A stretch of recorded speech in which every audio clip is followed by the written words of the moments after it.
I can't say it. Osteoarthritis. Osteoarthritis. Say it 3 times fast. Osteoarthritis. Osteoarthritis.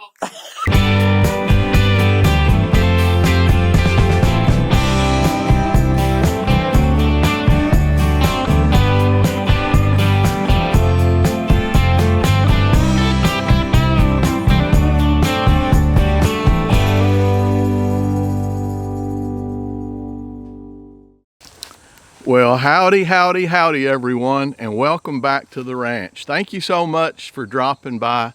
You know it means a lot to me, and I appreciate you taking the time to do so.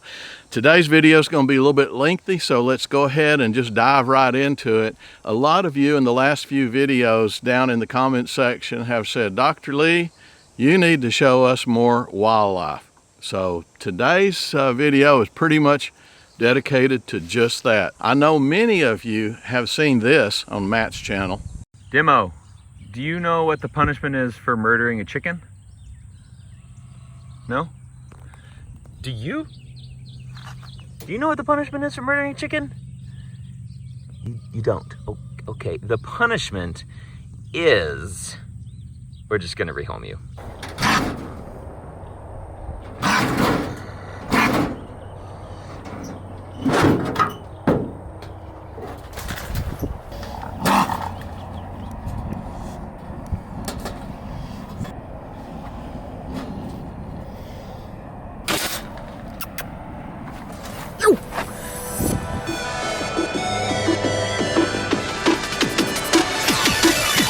And I'm sure you heard Matt use the word rehome. Well, guess whose home gets to be the recipient of this chicken killer? Yeah, you got that right. That's what Dad's for. But that's okay. We don't have chickens out here, so the little felon is more than welcome here. However, I did kind of foresee a problem. I guess what Matt didn't realize when he let the guy out, that he took a beeline straight down Demolition Ditch Road to Demolition Ditch 1.0, and that area has been overtaken by a pack of low-rent thugs, which now pretty much rule the town. No raccoons are allowed anymore, even convicted chicken killers. The town is run by armadillo thugs only. About the only exception to that rule are these undesirables, and then the occasional village idiot on methamphetamines. And to prove my point, in this next video, you'll see our favorite little masked felon shying away from one of these vicious armored ruffians. And you know how it goes. As always, these young delinquent dudes in strange towns late at night, that's a recipe for trouble. Predictably, here he is again in jail for the second time in less than a week. Luckily, though, he busts out of jail somehow and fortunately heads in the right direction. If he keeps going in that same direction, he'll soon be in good company, because only in about a quarter of a mile, there's many more masked bandits just like him that will welcome him there with open arms, especially once he lets them know he's a convicted chicken killer. So there you have it, another dark story with a happy ending. And in other wildlife news out here on the ranch, the Rio Grande wild turkey continues to make a strong comeback, despite the fact that this particular type of turkey has almost gone extinct 2 or 3 times in the last couple of 100 years. The numbers are really getting better. We see them more frequently, and the rafters, which is just a fancy word for flocks, are becoming bigger and bigger and bigger. So that is a good thing. That's why this ranch is here, taking care of the indigenous species. And a fun fact about turkeys, their eyesight is better than humans. They can change the color of their head. Only the males gobble, and you can differentiate the sexes by looking at the poop. The male's poop is shaped like the letter J. The female's poop is spiraled. And you didn't think you were going to have fun out on the ranch today. Look what you just learned. Continuing with the bird theme here, we see hawks out here on the ranch a lot. The ones that we see most commonly are natural inhabitants here. are the red-shouldered hawks. Not red-tailed hawks, but red-shouldered hawks. These guys live down on creeks and streams and swampy areas, and they live off of little reptiles and amphibians and small mammals and birds and such that run up and down the streams where they are and out in the nearby fields. Like I said, we see these hawks a lot, but I never can get a good video of a hawk until this past week. They are so wary and they have such keen eyesight. I can't get within a couple of 100 yards of one and they fly away when they see me coming. But in the last couple of weeks, this little guy flew up and sat on a fence post about 100 yards from my house. And I got my camera and quietly got out there and filmed this little dude. And this is a young one. He's about half the size of an adult. This is a little juvenile. And again, this is a red-shouldered hawk. The closest we usually get to them is when they fly overhead. And every now and then you can get a good picture of them as they fly by. But anyway, red-shouldered hawks, kind of cool. And once again, folks, the Axis deer story just keeps getting worse and worse and worse. We really anticipated having our herd back by now. The herd of deer that we usually see on this ranch is anywhere from 20 to 24 deer. And we see 2 males, 2 bucks. And one's a young buck and then one's a little bit of an older buck.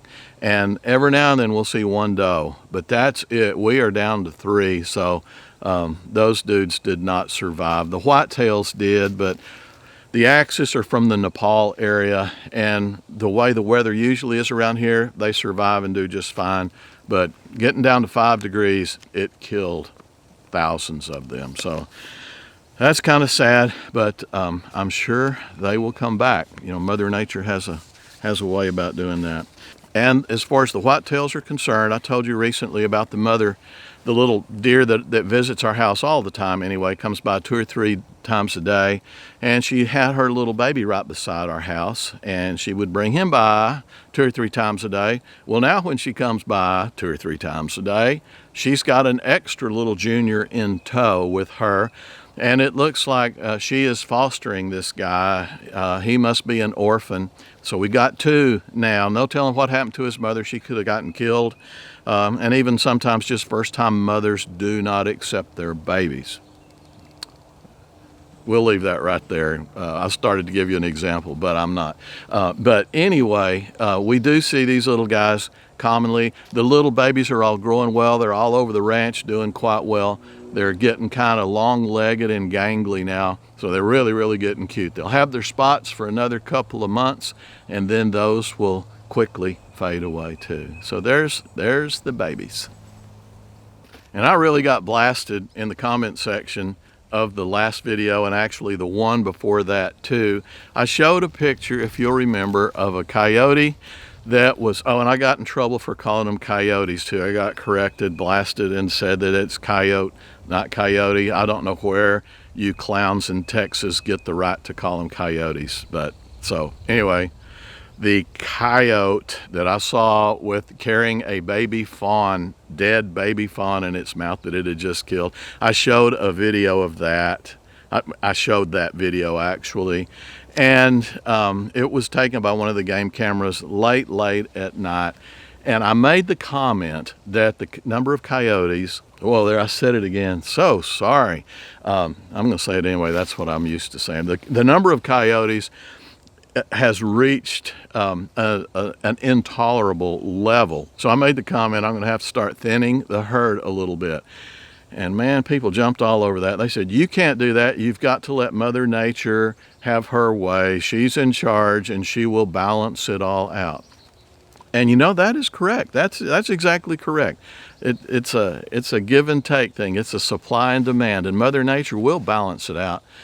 But it very likely could take 2 or 3 years. This ranch is not a huge ranch where I can just let Mother Nature take her course.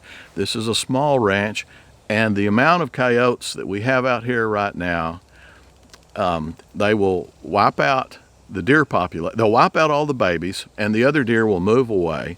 Then they'll go back to working on the rabbits again, and they'll wipe them out. And when they've got all the small animals knocked out of here, then they will leave.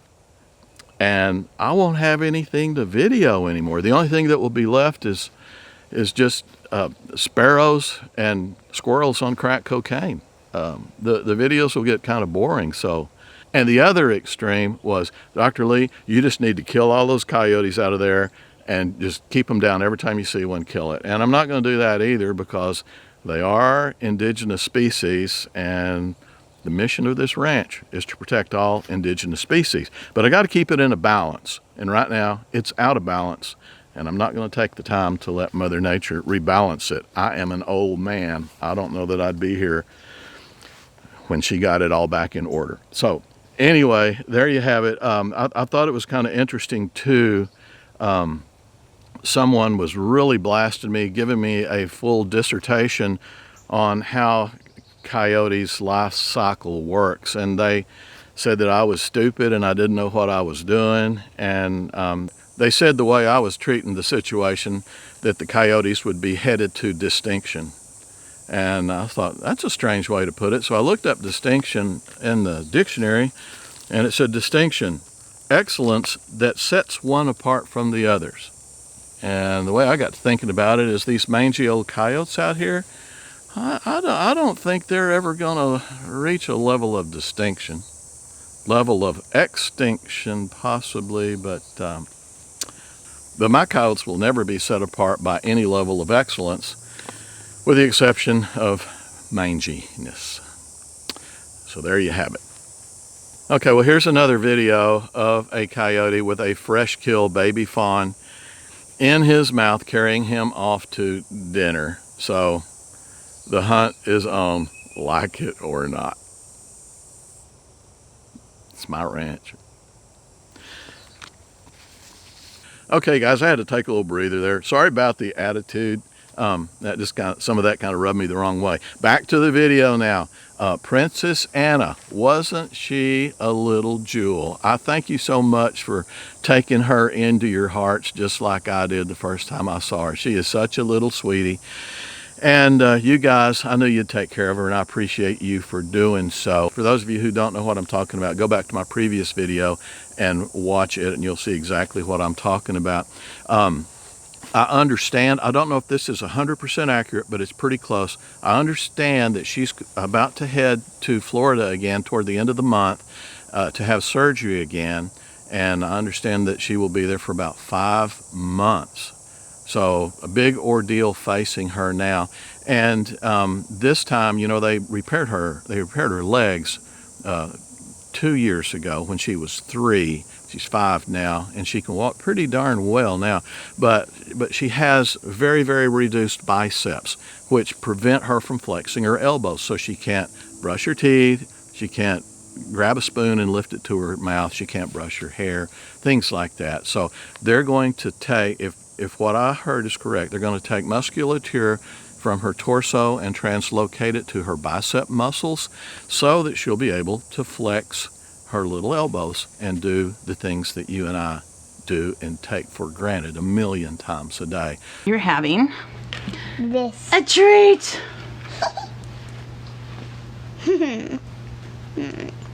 So let's send all our prayers for her. One thing I would like to comment, if you did not subscribe to her channel, I would really like for you to, because with this 5-month ordeal they're facing out of state in another town, you know they're going to need money. A rich person would need money going through all that. So if you can, just go sub, and it doesn't cost you anything. Plus, it's a good channel. She's got a great channel. She's such a little cutie. Once again, I'd like to thank you all for doing what I asked you to do, going and checking her out, subbing to her channel, and donating loaves of bread, donating the money that you could. God bless you all. Thank you very much for doing that. What a worthy cause. She's such a little trooper, and I just figured anything we could do to help would just make the world a better place. So anyway, thank you very much, guys. Thanks for loving her. Well, guys, that's about it from out here on the ranch today. Thank you so much for stopping by for a little visit today. You know it means so much to me. One thing that I did want to tell you, I spent about 4 or 5 hours with one of my best friends working on my old Corvette and one of his old cars the other day. And I got home from that, and I sat down at my computer and I just took a big sigh, and I thought, man, I'm tired. But I just kind of reflected back, and I thought, what a wonderful afternoon that was, just being with one of my best friends. And you know, best friend is one of those people where your opinions don't matter. It doesn't matter what your opinion is. You just accept the other person because you love them, and there's no better feeling than having a good friend. And I sat down at my computer, and the first page I opened up was a quote for the day, and it went like this: because of you, I laugh a little bit harder. Because of you, I cry a little bit less. Because of you, I smile a whole lot more. You are my best friend. So, my advice to you, call your best friend today, tell them you love them, and then schedule some time so you can be together with your best friend too. God bless you all. Thank you so much for stopping by. I look forward to seeing you next time, and always remember I love you. Bye-bye now.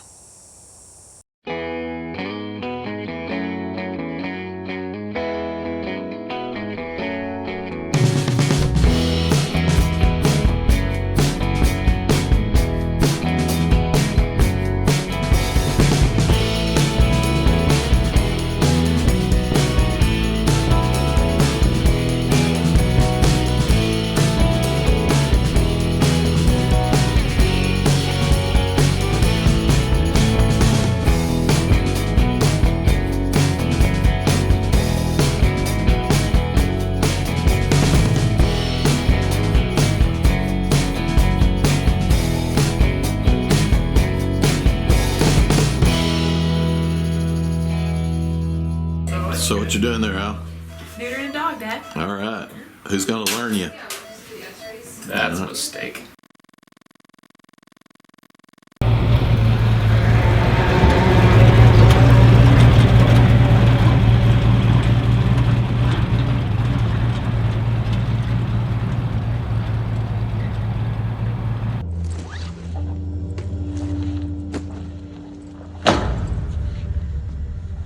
Cursed be the ground